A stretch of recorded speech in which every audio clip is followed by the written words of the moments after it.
Haxhi 2025 do të shënoj herën e fundit kur pelegrinazhi vjetor mbahet gjatë sezonit të verës, e kjo për të paktën 16 vitet e ardhshme. Arsyeja pse autoritetet saudite kanë vendosur të ndërmarrin një hap të tillë janë temperaturat e larta, që me kalimin e kohës gjithmonë më shumë po mbërrin nivele ekstreme.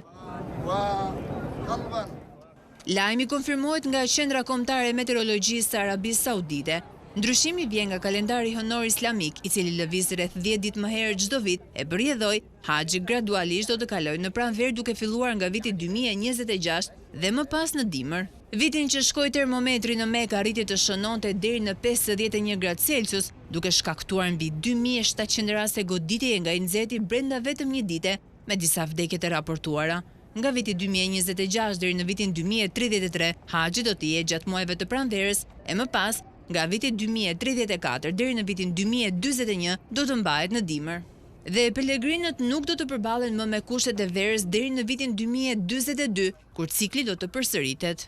Këtë vit haxhit pritet t'i bashkohen rreth 1.8 milion persona. Zyrtarët saudit po përgatiten paraprakisht për një pelegrinazh të fundit veror përpara se haxhi të nisë të organizohet gjatë ditëve më të freskëta.